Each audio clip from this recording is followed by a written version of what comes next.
Welcome to Wrestling Ramblings podcast with Muskie and the Professor. I'm your host, Joe Muscarella, with the Professor, Tom Shifflet. The Professor, he has a PhD in takedowns and all things wrestling. How you doing today, Tom? I'm doing well, Joe. And yourself? Great.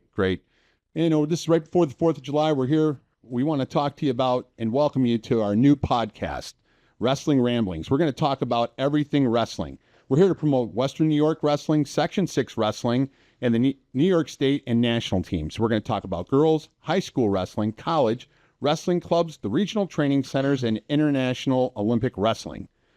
Tom, I'm excited to be here with you. Let's get going. Let's talk wrestling. Yeah. Go ahead. Absolutely. And this is a great opportunity for us to, highlight a lot of the great wrestling that's going on in Western New York over many, many years. Talk about the current events that are going on around the country. And obviously, I want to thank Western New York Athletics, Frank Wolf, Tim Gardner for the opportunity for us to get here, get in front of these mics and talk about, some of the great mentors we had, some of the great coaches, some of the athletes that we've been around, share their stories, maybe have the opportunity to bring them on. And like I said, just highlight some of the great things that are going on here in Section 6. I couldn't agree with you more, Tom. We've really lived a charmed life through wrestling. You know, it's been, we wrestled, 36 years ago, and now here we are coaching wrestling, doing all these things. Again, just remember, folks, Wrestling Ramblings is about providing insight. We're going to talk about education. We're going to talk about our feelings about the sport of wrestling, and we're going to ask the hard, tough questions. But we're here to help the wrestlers, the parents, the coaches, whatever we can do. Just share our love of wrestling with people. Yeah. I mean, again, it's an opportunity. We want to get in front of you as much as we can, especially during the wrestling season. But obviously, we've got the Olympics coming up. We want to talk about that. There's some great topics. And when we could even talk about the history of just promoting wrestling here in Western New York with Mr. Hine. Yeah, you know what, Tom? It's great that you brought that up because I was thinking about that and we talked about it the other day. Let's talk about the history of wrestling in Western New York, starting back where we were at. You know, there was this thing called the Wrestling Review way back when, and you know who that was? That was Sal Incardona. I believe he was from Niagara Wheatfield, and I'm sure the wrestling fans will tell us, but he used to do this thing called the Wrestling Review where they'd rank everybody. You were in there, your brothers were in there, your dad, Coach Post, everybody. They took everything wrestling, put it into a little booklet, and they gave it out at these wrestling tournaments, and everybody was talked about. I remember my mom used to love reading those things. Now, fast forward. Once he took it over, guess who took it over? The gentleman you just said, Bill Hine. How do we know Bill Hine? Bill Hine, his kids went to Sweet Home. I coached him with Ron Tater. He wrestled, after you. Did any of the Hines wrestle with you, Tom? Yeah, Shannon wrestled and Rudy. Well, yeah. There you go. It's all together, a little Sweet Home connection there. Bill Hine and Linda Canutula worked together, and they turned it into the Wrestling Review, and Bill did such a great job doing those things. He brought Linda in, and, it's just amazing what they did. They took it to the next level. I remember one thing before you tell your story was, I remember he made this book. It was a booklet. It listed every high school in Western New York, every wrestling program in Section 5 with directions, what tournament, the background behind it. Every parent wanted one. I mean, that's how much this guy loved wrestling, and he loved to collect wrestling memorabilia and did those things. And of course, he helped you and me. So I know you want to share a story about Bill Hine. Yeah. I mean, Mr. Hine has, he was very generous with his time and support of wrestling. Obviously, being a part of the Sweet Home wrestling program, he did some great things for us, went above and beyond, and I surely appreciate everything he had done. I remember one of the stories I can share is, I didn't have a ride to the freestyle and Greco state tournament, and he happened to allow me to borrow his Jeep to take a drive to Binghamton and wrestle in the state tournament. And I'll always remember that because without him, I wouldn't have been able to make it there. So thank you very much there, Mr. Hine. He's a great benefactor. A lot of things. He's been behind the Ilio Powell Scholarship Fund. Yeah, he gives money to UB. He gives money to Niagara. Take a look at this picture over here. I got a picture of Eric Canoodle and Ed Michael. I just brought it in. We tried to put a little wrestling on the table. We're so excited to be here to talk about wrestling, and that's what it's about. Wrestling Ramblings, all things wrestling. That's what we're trying to do, and that's where we're at. And that story about Bill Hine makes me smile. I was able to coach them, and they lived right around here, right where we're doing the podcast, right over here. It's wrestling brings out the greatest relationships and friends and coaches. It's just It's a tight-knit community, and that's what I love it. You know, I love being a part of it, and I know you do too. So hopefully through this, we'll be able to share the love that we have, get you in to meet and talk to some people and talk about all things wrestling, because it's really a big thing. Yeah. Right? I mean, the back and forth between you and I mean, again, we talk all the time about wrestling. We talk about, you know, whether it's a specific team, you know, international, across the country, but you and I have a lot of history. We've been in the sport for a long time, and there's a lot of stuff that can come out of that that we want to be able to share. You know, and I know it's our hope, Tom, that we talked about. You know a lot of people. I know a lot of people. We'd love to have people. Maybe we can have somebody call in or video in, and we can interview them. I mean, think about this, Tom. Just not to bring it up, but it's true. Your coach was Bruce Baumgartner. You wrestled with Lou Roselli. Your dad was my coach, you know, a Hall of Fame coach. There's so many great people that we've met. And what about some of the people we wrestled with? You wrestled with Jeff Prescott, Lou Roselli. There's great stories. And the other one I wanted to bring up was, you know, when I coached at Sweet Home with Ron Tater, there's a kid named Bill Conrad. He's an alderman in Tonawanda now. He, you know, there's people in all great things. So hopefully you see it here on the table, all the things that wrestlers. We got a football player, wrestling, women's wrestling.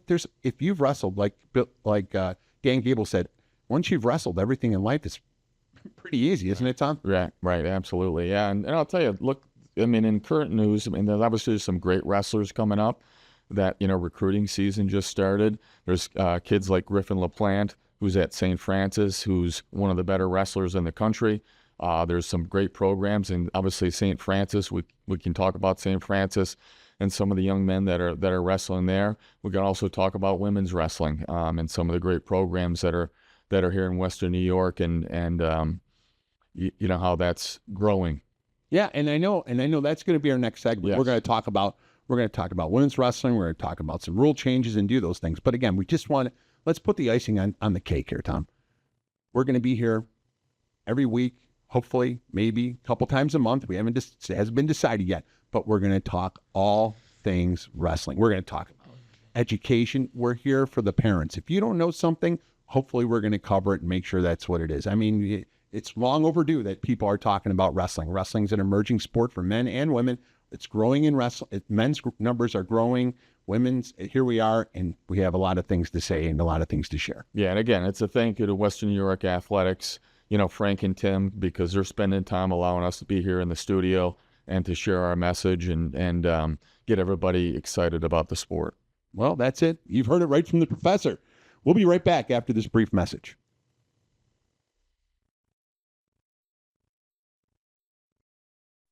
Logistics Plus is a global transportation provider headquartered in Erie, PA, with locations worldwide, including right here in Western New York. Logistics Plus is consistently recognized as a fast-growing transportation and logistics company, great supply chain partner, top freight broker, leading project cargo manager, and a great place to work. With a strong passion for excellence, our 500-plus employees put the plus in logistics. Or an efficient, personal approach for all of your transportation needs. More information about our Buffalo office is available at logisticsplus.com/Buffalo. Western New York Immediate Care's new locations are now open. Whether you've suffered a minor injury or just aren't feeling well, Western New York Immediate Care provides safe, quick, high-quality care at an affordable cost. Our clinicians are trained to diagnose and treat non-life-threatening injuries and illnesses and are equipped with on-site x-ray and labs to help you feel better, faster. With 4 convenient locations open 7 days a week, Western New York Immediate Care is here to help when and where you need us. Visit us online to learn more. All right, welcome back to Wrestling Ramblings podcast here with Muskie and the Professor. Segment number 2, we're going to call it the setup, Tom. What's the setup? We're going to provide breaking news and updates about things. Let's talk about something near and dear to your heart, women's wrestling. Yeah.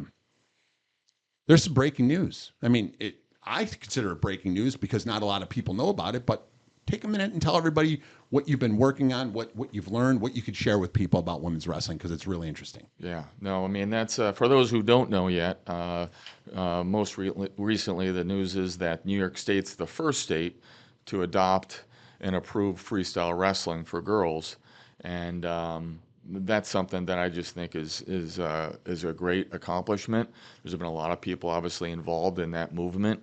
Alex Conti obviously since I think right around 2014 or so, has been really working hard to bring this to the state of New York. What And vision and leadership the yeah, guy had, and for, hey, FYI, for you didn't know, he was on the women's Olympic staff coaching women like Adeline Gray. He was there doing it. I mean, no better person. So, yeah. I mean, hey, Alex, thanks. Yeah, it's yeah, great. absolutely. I mean, so his vision has really come true. It's been a long road to get this adopted and get it approved, and so I'm here to to support that as much as I can. Obviously, have my daughter who's just started wrestling this year, and I'm excited. That gives me extra motivation to work as hard as I can to help promote girls wrestling here in Western New York and across the state. Get involved as much as possible and help really just bring it along. There obviously there's always been some hesitation, why not folk style, versus freestyle, but I can tell you, I think it was the best move possible. If you look at how we're dominating now in women's freestyle around the world, a lot of that is because we have at the college level, it's women's wrestling, it's freestyle. Yeah. So why not start as early as possible? Why not start at the high school level? Learn the fundamentals of freestyle, learn the rules, learn the technique, and then if you have aspirations to grow up and wrestle in college and then internationally, it's just a progression. Right. Talk about progression. I like that word that you said, progression. I asked you, the question is this, we were so heavy in folk style wrestling. The United States is all about folk style. There's not a lot of folk style around the country. The United States, that's our sport. Then we get into the Olympic styles, freestyle and Greco, and now here we are. You think some of the coaches are going to be a little bit lost about it? Because they're like, we're so ingrained in folk style. Yeah. Now we're saying freestyle, but it makes sense, like you're saying, if you're going to wrestle in high school, and the next step is college and it's all freestyle, why are we not just focusing on that? Why are we teaching them two different styles? I mean, it's not the men's sport. They have their own. I'd like to hear Yeah. spread the listen, love about it. listen, Greco and freestyle transitions well to folk style. But, obviously it's something in the Western New York, and across the state, that's what we do in high school wrestling. It's folk style. And so some people are hesitant for the change. Would have been easy just to say, hey, girls, folk style wrestling. Because there's some work that's involved in the transition, some people are hesitant. What are we going to do about the officials? How about from coaching development? What are we going to do about that? Excellent. There's a lot of different things that you need to put in place in order to grow that. But I get excited about that. That's a great opportunity. Think about it. We're the first state in the United States to have girls freestyle wrestling at the high school level. So we will have the first New York State championship. We'll have a Section 6 champion. We'll have a Section 6 championship this year. And a dual meet champion, right? The dual meet championship is still a possibility. That's still up in the air because we're doing a lot in the first year. But right. It's just all the news is just, to me, is very positive. That's the way I look at it. Let's all get on board. This is what it's going to be moving forward. It's going to be freestyle girls wrestling, and let's learn. Let's take the bull by the horns and let's just move. The train's left the station, right, Tom? Exactly full steam ahead. Let's keep going. Yep. We've had some pretty good teams. Chautauqua Lake has a team. Fredonia has a team. Clarence, where your daughter wrestles. Yep. Lockport, Wheatfield. Kenmore has a team. There's I think it's an emerging sport. So let's talk about the numbers real quick. Yeah. Well, it's the fastest growing sport across the country right now. Yes, it is. Yes. Right. So that's great we need to share that. But let's talk about New York State numbers. Section 2 has the most, but tell the wrestling fans what section has the next one. Yeah, currently we're over 200 girls wrestlers So for Section 6. So that puts us in kind of like second place. Yep. And what I've shared with everybody is, look, let's be the leader across the state. Let's be a leader across the country because it's going to continue to grow. So I want to see everybody get on board. Let's just be the leader. Let's be the best section across New York State for girls wrestling. Let's get as many programs as we can. Let's get as many young ladies involved in the sport. Let's have as many officials as we can and get them certified. Let's get the coaching development going. Let's share our knowledge and grow the sport. Tom, you hit the nail on the head.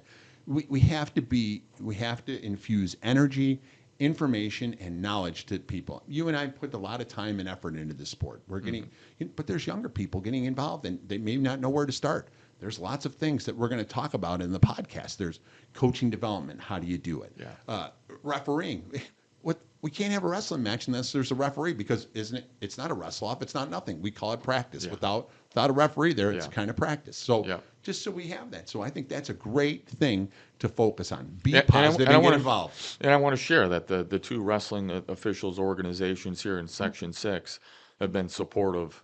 Because there's been some conversations. The easiest way for us to have the girls freestyle officials and get them certified is to have the ones who are already in an organization and have some experience. And then so there's been a lot of great positive feedback behind that, and so we're pretty excited. But that doesn't mean we don't want new officials. We want new officials. Absolutely. So guess what? We'll share how that's going to work here on our podcast, because we got to get the word out. A lot of things that we keep hearing from the wrestling community is, I didn't know about it. Well, that's why we're here. We're going to tell you the things, just like all about women's wrestling and doing those things.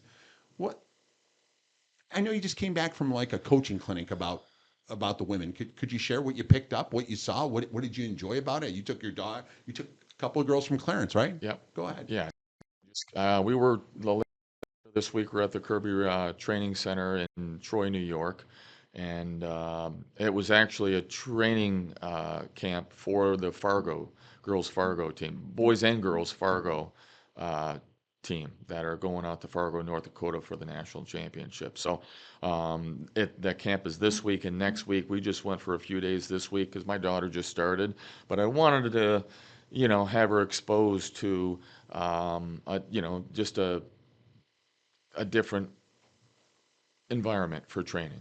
And I think that's really important, different techniques for freestyle for the young ladies, and, different ways of coaching. All that stuff is just great. I mean, I learned a lot. I picked up some new things. If the professor's picking up things, that's great. But one style does not fit all, right? I mean, we'll wrap up this segment by just finishing with this.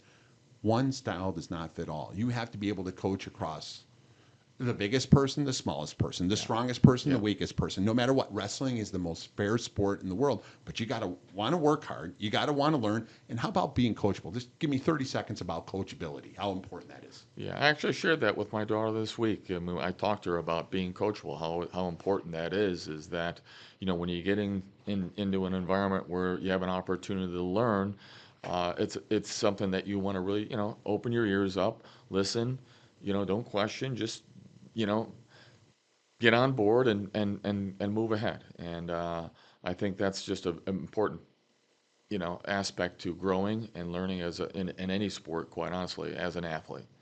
Well, I like that we talked about women's wrestling. Let's pivot. Ready? Yeah. Let's start the next topic. How about the scoring changes, Tom? High school wrestling since May 2024 has adopted the college scoring rules now. 3-point takedown instead of a 2-point takedown. 2 near fall points, 3 near fall points, 4 near fall points, and they're trying to fix the out of bounds situation. So they're going to have better edge calls, as we used to call it in college wrestling. If a part's in bounds, they're going to do those things. Right. They haven't addressed stalling, but we're not here to pick on those things. Could you just share some of your background on why you've become more involved, become a college wrestling fan, and why you like the scoring? Yeah.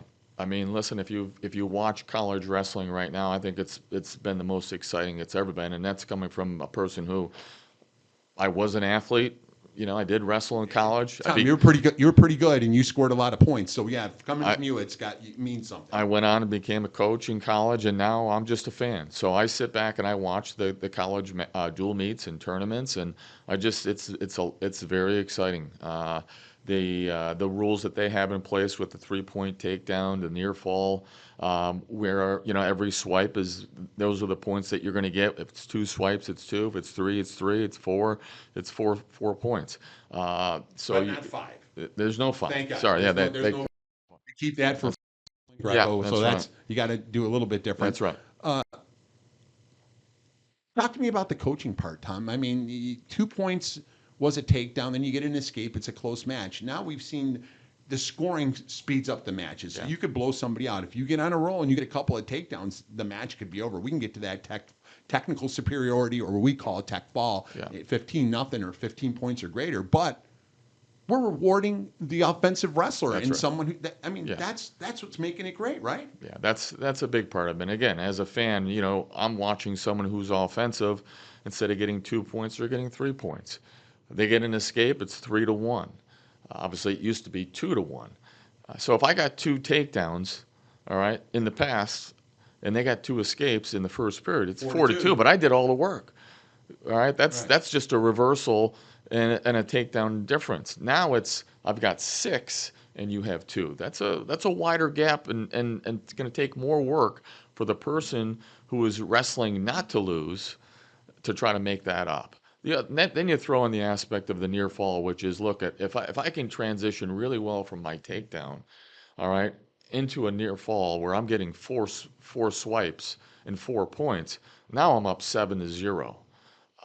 That changes your strategy as a wrestler. It changes your strategy from a coaching perspective. Absolutely. Because you certainly should be talking about becoming more offensive or counter offense, and also transitions and getting into your cross wrist tilts, things like that, where you can start racking up a lot of points. A takedown to a tilt situation Right. to get some back points. You don't always have to go feet to back. Yep. You don't have to go for the big headlock. You can do those things, but it does allow for you to go big or go home. If you're getting beat up, you throw somebody in their back, you get 4 points now instead of 3 points. So it's going to tighten the gap.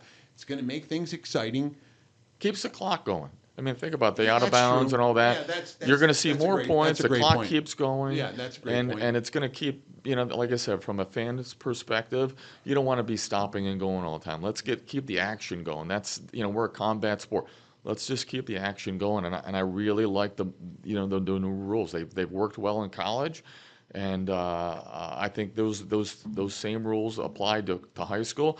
It could bring out more wrestlers. It could improve the as far as, like, again, we talk about professional development. It's kind of a breath of fresh air where now coaches can now go back out and change some of their strategy and go to different clinics or get out there and learn about, okay, how am I going to adjust to the changes? Okay. So we got maybe a minute and a half left in this segment, but I want to ask you this question. It's an open-ended question, but it's something that we've talked about and you thought about. There's always naysayers. There's always people who are like, why are they changing things? The status quo was fine. I know we have to develop. They want metrics. They went to the Super 32 in Greensboro. You brought the Super 32s there, but I'm just telling people just so they know you were involved in that. But I mean, is that enough sample size, Tom? Or we got to start somewhere and we got to get going? I mean, I just want to hear your opinion on that, because you've been around at all different levels. Yeah. Like, is it time? Is it enough? Because college wrestling only had 2 years of it, but now all of a sudden it was Super 32s, and then the next year we're going into this. So bring us home and let us hear what your thoughts are about scoring. There's always changes around. Every year they're making adjustments to the rules and the policies and the things to try to Not improve. to hurt people. That's right. Try to improve the sport. Right, there you go. Raise the number of participants.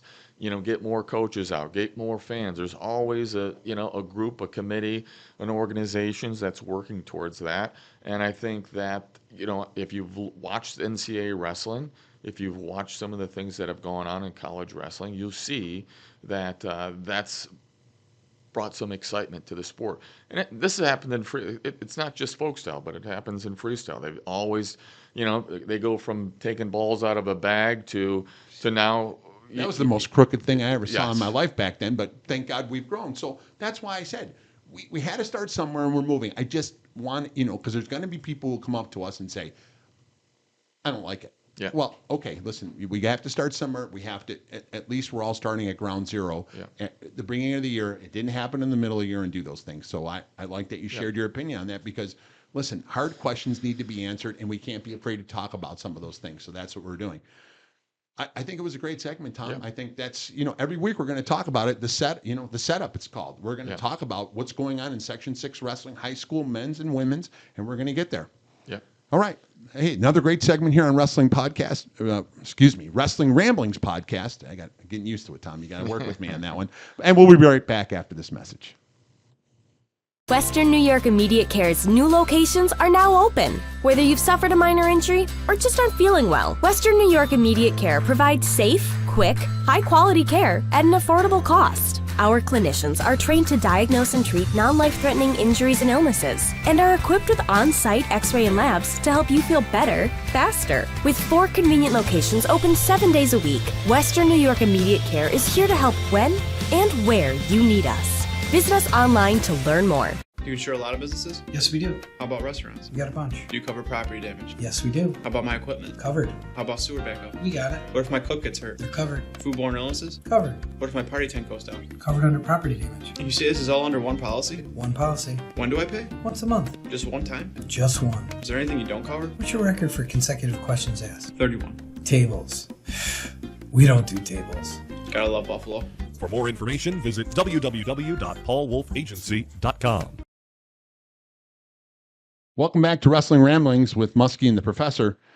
Now we're at segment 3. I'm going to call it chain wrestling, Tom. I'm trying to get some words in there that we could work with. I know, and it'll be there. Perfect. We're going to talk about coach, student-athlete development, and off-season training.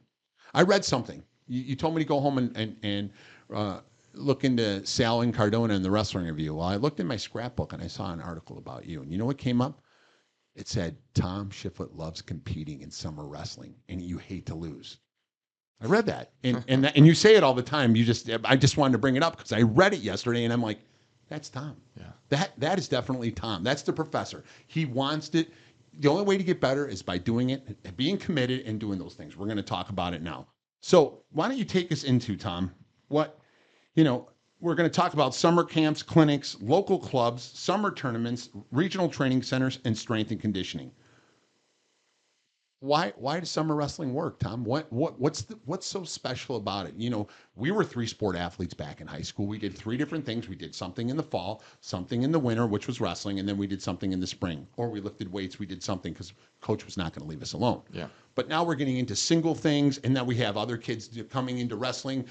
They want to get better for their sports, and they see all these things about wrestling is the best thing. Gable Stevenson signs with the Buffalo Bills. He's an Olympic champion, and all those things. So why don't you just get us started down the path about summer wrestling? Share some feelings about coaching development, athlete development. Why summer is maybe the best time to work on those things? Sure. I mean, obviously, there's athletes that are in 3 sports or 2 sports, and then there's single sport athletes that we probably see more of those now than we ever have, specializing in a particular sport. If we're obviously talking about wrestling, if you're specializing that, or it's your off season, you did your spring sport, now you're into the summer. I mean, number one, if you're serious about wrestling, you never want to be out of shape. So you're always doing something, whether it's lifting or running. But the summer is great because you get into different styles like the freestyle and the Greco, and all those obviously transition well to folk style. That's number one. Number two, it's an opportunity to go to different clinics and be around different coaches, learn different technique. Going to, like I said, I just went to the Kirby Training Center in Troy, New York, and it was a training camp for Fargo. They went over a lot of different technique for Greco and freestyle. And it wasn't only for the athletes, it was for coaches like yourself. You got to see other things, other perspectives and points of view, correct? Yeah, I mean 100%, because listen, I coach a certain way.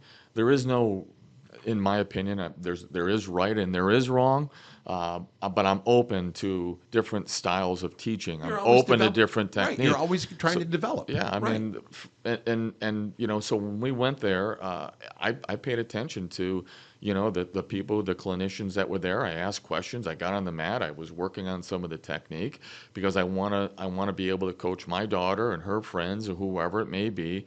I want to maximize their talent, and everybody's a little bit different. My daughter is different than her friend when it comes to retaining information or training or her body and the way she moves versus another person. And so as a coach, I have to connect with that athlete. I've got to learn, and I've got to bring them to my best of my ability, teach them the best way to wrestle. So going to Kirby and going to some of the other clinics kind of I write things down. I take videos. I think ask that's- questions. Tom, all of that is Tom, just that's the family business Yes. that you're in. Your Yeah. dad did it. You got your Fighting Scots shirt on. That's where we used to go to wrestling camp, Yeah. Edinburgh. Your dad would throw us in the van, throw us in the truck, whatever. He'd pick us up, and he wouldn't drop us off. He'd get there, and guess what, Tom? He always had his notebook with him, and he went to every single session with us. He didn't bother anybody, or if he saw something that we needed to work on, he made sure he addressed it. But that notebook was full of every notes. He was a consummate professional trying to improve his craft, just like you're doing and doing those things. Yep. So, Well, we went to Virginia Beach. We went to the Granby camp. Yeah. And Yeah. that next season, there was the Granby Award. The wrestler who hit the most Granbys in that next season would get a the trophy. Martin family, Yeah. the Granby. Yeah. Yeah. You'd win the trophy for Yeah. the most Granbys in the season. So it made it kind of fun. Yeah. Talk about Tom. I know you're big into strength and conditioning and doing those things, but you also you have a gym. You do Train Grounded. You had a great preseason camp, and you had great athletes come. And Yeah. it was an idea that you hit. You said Section 6 needs a preseason camp. 2 months to get ready for the season, and it worked out to fruition. And I know that you and I have a mutual friend. I wrestled with him at UB, Justin Raines, and I know you have a story that you could share with us about his 2 boys came there. So tell the fans about Train Grounded a little bit and what you did and how it benefited, how it was professional development, not only for the student athletes, but for the coaches. Well, there's different, parts that we just talked about it. You're either a 3-sport athlete, 2-sport, single sport athlete, but you have training cycles. So right now there's a training cycle for the individuals going to Fargo, North Dakota for the national tournament. They're training hard the next couple weeks, and then they're going to taper off and get ready to travel out to Fargo, maybe just work on some technique and some fundamental stuff, but really kind of rest their body, make sure they're hydrated, making sure their nutrition's all the sports science things that we need to hear about. that are really important. They're basically getting themselves ready to compete at a high level. So they'll probably train hard this week, and then the next week start tapering off to get ready for that national tournament. If you're not getting ready for that, you're not really in a training cycle. So you are doing the lifting 3-4 times a week, doing a little road work, going out for 2-3 runs in a week, getting on the mat a few times, but just keeping yourself in shape and developing your skills, constantly just learning and getting better in your sport. I did the preseason last fall. It was a 2-month training cycle. When I was coaching in college or when I was an athlete in college, we did a training cycle. It was preparation for the regular season. So I implemented that here last season. Highly successful. Or last fall. Listen, highly successful. Kudos to you Yep. for having the idea, and it benefited a ton of us. Yes. A ton of athletes from Section 5, Section 6. Anybody who wanted to come, Yeah. we put the word out. You were hoping for so many. Yeah. We ended up like 50 or 60 people strong on the weekends and working hard and doing those things. Well, and one of the things that you just brought it up, I talked about Coach Raines, and I got to know him pretty well, obviously, over those last couple He of wrestled months. for Bill Jacato at Spencerport, Yeah. and he wrestled at UB, like I said, with me, and Well- he's had a real nice run at Gates Chili in Yeah. Section 5. Yeah, no, but one of the things that stood out to me about him was he didn't just drop his kids off. He didn't drive from Rochester, drop his kids off, and go out for he was in there every workout with a notebook, Just walking like your dad, around, just like your dad, and Wow, and great. learning and just asking questions, and I appreciated that. But it just because we just talked about professional development and learning. I mean, I just think it's always important that you keep engaged, because when you get in front of different people, and I wasn't the only one that was helping with the practices and running the practices. There was Coach Catcherbone that was there, and Coach Hart that was there. That those are other 2 people that were helping out. And we had other people pitch Yeah. in. Yes. We many hands make light work, and That's right. that's what we wanted to do. But the proof was in the pudding, and we'll talk about it down the road about the success that we had. Yeah. But the training cycle was important to do those things. If we could pivot, let's pivot to the Nickel City Duels. I know this was your first time there. Again, kudos to Joe Scapoletti, Steve Hart. Yeah. What a great event. share some perspective about the Nickel City Duels since it was your first time. Let the wrestling fans know, like you came from wrestling down south, you come back up here up north. That we never had the Nickel City Duels back. We were wrestling. It's a new thing. So go ahead and tell us about it. Yeah, it was my first time going to Riverworks, and obviously the first time going to the Nickel City Duels. What a great event. Well run, a lot of wrestlers.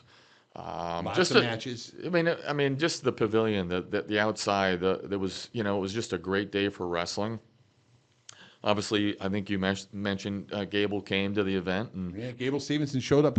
Our Olympic champion showed up, and everything stopped. It was like, wow. Yeah. I mean, I was struck. I was like, wow.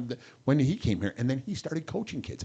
Again, wrestling is the ties that bind. It brings the whole community together. Yeah. No, I mean, and listen, the wrestling was great, and I was so happy to know that they were going to have the girls division. So we had 6 teams, but they made it freestyle, which was fantastic. So I was able to coach one of the girls freestyle teams, and I learned a lot. I learned a lot from that because I watched the officials. I understood. I learned a lot from the technique and what some of the girls were starting to do and pick up when it came to freestyle wrestling. Like, you get a point for a step out. So if my opponent steps out of bounds, I get a point. So hand fighting's so important now in freestyle. Yeah, I remember you told the team when you were coaching them, you gotta learn to hand fight. You gotta stay in the center. Can't get pushed out of bounds. Now in freestyle, you're rewarded for that 1 point. If you get near the edge, get them out any way you can and score that point. And then we go back to the center. That's right. I mean, and hey, listen, if you're winning by 10, the match is over. So I mean, I'm thinking I don't even have to score a takedown. I could just hand fight really well, dig an underhook, get a Russian tie, and control the tie-ups and get people to step out and get my points. So, but listen, from an official's standpoint, I learned a lot. Learned a lot from the girls wrestling on the mat, and from that, like I said, what a great day, great venue, lots to do outside of the wrestling. They had food. You can get a cold beverage if you want. Yeah, I mean, this is super. Hats off to Steve. And it helped the coaches coach their team. Yeah. It helped the athletes see where they're at. Yeah. Technique wise, strength and conditioning wise, it helped them. It really was the true summer wrestling umbrella, I think, right? Yeah. All right. Absolutely. So let me pivot off of that. I'm looking at these things. Dream big. You've got what it takes to do those things. Talk to the wrestling fans about the RTC. You have an interesting take about that, the regional training centers. Why is it working? How is it important? How is it helping? Yeah. How is it helping us get to the exceed the expectations at the national level now? Like we're going to Paris, and we're going to be in the mix for some medals here. And we talked on the phone. And you're like, Joe, you don't understand the regional training center. So tell the wrestling fans about the regional training centers. Yeah. Well, it's just like I was talking about the progression from wrestling girls freestyle in high school. The progression, the next move is to, if you want to wrestle in college, you're going to go, you wrestle women's wrestling freestyle in college. Okay. But I think that has really helped the women's team internationally. That's helped us develop a great group of young ladies to wrestle internationally. We're right on the heels of Japan right now in women's wrestling, and Japan's been the staple for freestyle wrestling for a long time. Still kind of is, but I'll tell you, we got a great group of girls, and we'll talk about that again. But we've got a great freestyle Olympic team that's heading there to Paris. But just like that, the regional training centers, since they basically have attached themselves to these universities and these colleges, having a regional trainer center, and I had that when I was coaching at Hofstra. We started a regional training center there. We didn't. We have one here. Right. Yeah. We have one here at UB. Yeah, and I didn't get to the point where they are right now, where you have Ohio State and you got Penn State and Michigan, where they have a regional training center, where they're bringing in post-grads and some of the elite wrestlers across the country who are now training with the current athletes at that university. Right. It's just developing that athlete a lot quicker. Where back in the day, it was really difficult to be a full-time wrestler. these regional training centers have now made it possible to basically train full time, Right. having support to train full time to maximize your talent as a wrestler and live out your dreams of being an Olympic gold medalist. I mean, look at some of these guys like Kyle Snyder and Kyle Dake and David Taylor. They've all been a part of some type of regional training center, and that have helped them. But them being on that campus has helped the undergraduates develop their skills. Yeah, I mean, it's a great concept and it happened, but back in the day, you had to go to Colorado Springs, right? So you had to raise money to go out there. You had to live there. You had to do these things. Now you're getting the coaching, the great USA wrestling coaching. You're getting, like you said, the benefit of working with the student athletes at the undergraduate, graduate level. Now you throw NIL money in there, name, image, and likeness. Money seems to be funneling into the sport, and maybe it's because the regional training centers have to help, right? Yeah, and I don't think it's new news, but the regional training centers, I believe, is the biggest component to why we are competing so well across the world.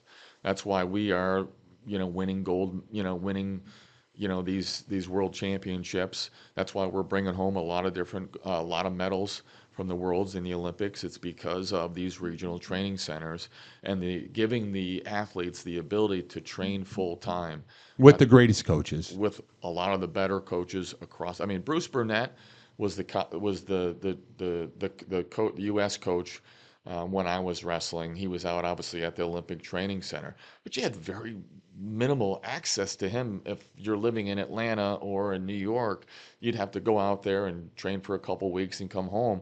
Where now there's Bruce Burnett's all over the country, and you can choose a regional training center That fits your fits needs. your needs as an athlete, and you can train full time and have that type of support that you need. I think it's just really elevated our wrestling from the freestyle level. Well, folks, you heard it here. You heard it here first from the professor about the regional training centers. Couldn't agree with you more. Great perspective. Remember, this segment is all about professional development, and you're starting to hear where we're going. Stay tuned. In the next couple of podcasts, we'll talk about strength and conditioning, other tournaments, other clubs, all those things. Nothing's out of bounds here, Tom, in Wrestling Ramblings. We'll be right back after this message. Western New York Immediate Care's new locations are now open. Whether you've suffered a minor injury or just aren't feeling well, Western New York Immediate Care provides safe, quick, high-quality care at an affordable cost. Our clinicians are trained to diagnose and treat non-life-threatening injuries and illnesses and are equipped with on-site x-ray and labs to help you feel better, faster. With 4 convenient locations open 7 days a week, Western New York Immediate Care is here to help when and where you need us. Visit us online to learn more.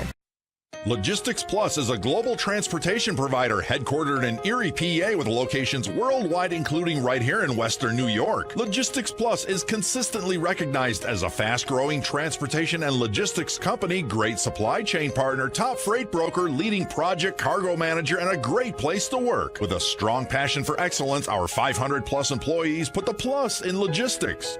Or an efficient personal approach for all of your transportation needs.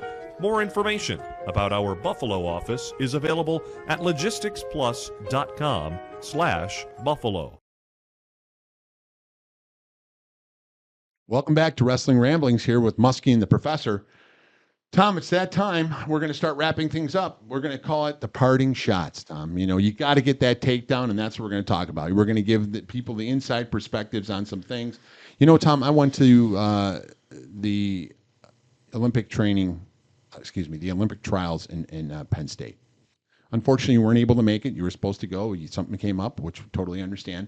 But we saw some great wrestling. But for the fans out there, can you share a little perspective? I want to just take you to 2 people that are close and near and dear to your heart that I think you have something you could say about them. Spencer Lee and Zane Rutherford. Can you just give us a perspective? I know you watched it. We talked on the phone, but those guys had a hard road to hoe. It wasn't like their weight class wasn't even qualified. And you know of these people personally. Or at least you have a lot of things in common with that group. So please go ahead and tell us about that. Yeah. I mean, I don't obviously know them personally. I just have a perspective on because I know what it, you know, how hard they work to live out their dream. And in their case, I mean, and this isn't new news, but you know, the road to Paris for them was extremely difficult. I mean, to go through the trials, a very difficult trials, and then have to, you know, obviously knowing that even though even if I get through the trials, my weight is not qualified for Paris. I still have to go somewhere else and compete again, you know, and try to qualify that way. That's not the easiest thing to do. Now, if you think about, so they both won their trials. Now they got to go over to Istanbul, Turkey, right, For the last chance for to the make. last chance to qualify their weight class for the Olympics. And so you're talking about a couple weeks off to prepare, banged up, gone through a battle to win the U.S. There really spot. was no easy outs there at the trials, Tom. There No, wasn't. no. You know, Zane obviously had a nice cut on over his head, you know, making weight for these guys, traveling across, you know, across the world to get to this location in hostile territory. And it's just it's a difficult task. And I'll tell you what, I'm just impressed by those two because they won their semifinal, they qualified the weight. And, you know, I have the utmost respect for that because that's just I mean, I can't even imagine how difficult it was for them. Maybe it wasn't difficult. I can't imagine, but you know, the pressure that you have. Spencer Lee, man, he had to fight some demons. He Yeah. he didn't end up the way he wanted to. He was looking to be what, a 4 or 5 time? Yeah. What was Yeah, and you know, and yeah, you know, add that into there. I'm even happier for Spencer because obviously his college career didn't end up the way that he wanted to, or anyone could envision that it would have ended up. And so to him to make the Olympic team, qualify at the weight, now he's going to the Olympics. It's just something that makes you feel good. Makes you again, you know, why do you know? There's never a guarantee when you put the work in. But he saw the fruits of his labor, and I'm pretty excited. Yeah, for I'm him. excited, and you believe Yeah. they should be wrestling for some sort of medal in Paris, correct? Oh yeah, Those two. yeah. I mean, it's the Olympics. It's tough competition. You never know. But listen, anybody on that men's or women's freestyle team, they all have an opportunity to medal. I think both teams are outstanding.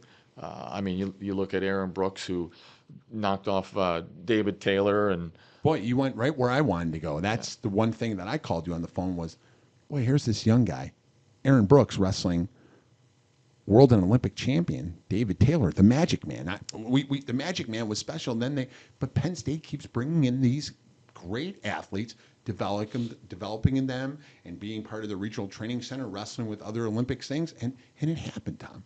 Yeah. Aaron Brooks went out there and Yeah. beat him 2-0. If you were to ask me, I'm not you, but me, I'm sitting here saying, there's no way. It's got to be 1-1. This is a marquee match. Well, Aaron Brooks didn't see it as a marquee match. He saw as to put his stamp on there and say, I have arrived. yeah. You know, and He's had a great year. I mean, look at his college. He ended his college career with 4 national titles, and again, and we've talked about this, and I brought this up to you. But if you watch their World Team Trials final or series last year, I saw the door open for Aaron Brooks. I felt like there was an opportunity for him, you know, to make the Olympic team. If you go back and watch those matches, I mean, it was tight. I mean,